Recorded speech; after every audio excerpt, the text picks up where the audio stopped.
But what the Buddha did on the night of his enlightenment was add that extra step of relaxing. And that changed the entire meditation. It couldn't go so deep as to suppress anything.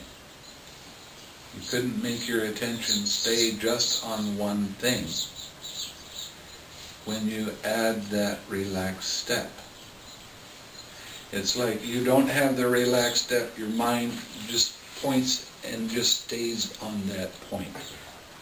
When you add the relaxed step, what you do is you start broadening your horizons, as it were. You start developing peripheral vision. So you can see when hindrances start to arise and you can let it go. You can see all of these things. The thing that really draws me to Buddhism is the absolute lack of suppression of anything. There is no suppression. When you 6R, you're not suppressing anything. You're allowing the space for whatever that hindrance is to be. But you're not keeping your attention on it. And by not keeping your attention on it, and relaxing into that and bringing up a wholesome object, you have a brief moment of relief, of pure mind.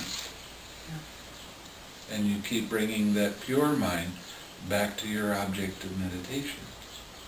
So the hindrance, because it doesn't have anything pushing against it, I don't like it, I want it to stop, it pushes back stronger. This is what happens when people have things like depression. They have a painful feeling arise, and I don't like it. Craving arises. And then your story about why you don't like it, and your habitual tendency of always trying to think the feeling away. But thoughts are one thing, and feelings are something else. Objectifying hygienic. So you wind up with that feeling because you're trying to control it with your thoughts. You wind up making that feeling bigger and more intense until finally you say, I can't stand it, I've been depressed for weeks on end. I'm going to the doctor, I'm going to take some medicine. That dulls you out. That makes you unaware and causes all kinds of other problems with the side effects and that sort of thing. It's really not a good thing. So when you start practicing by adding that extra step of relaxing, you're not trying to control the feeling. The feeling can stay there. It doesn't matter. But you don't keep your attention on it. So you see the feeling arise and then that craving right behind it, and you recognize that, and you start to get into your thinking and concepts and opinions and ideas and the story. And you get into that habit of trying to control all of that with your mind, with your thoughts. Now we've been doing this from time immemorial, until you come to this retreat.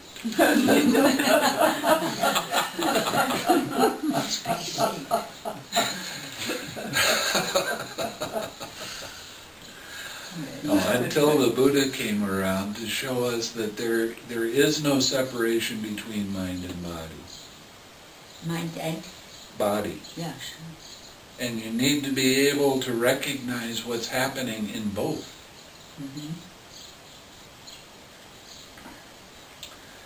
When I first had the insight that a thought caused tension to arise in your body, when I first saw that, that was such an oh wow. It was just, I couldn't believe it. I'd see a thought start to arise and I'd see a tension somewhere in my body. wow. Or I would do something, you know, I'd do a little owie of some sort, and all of a sudden the thought's there. It was amazing to see that.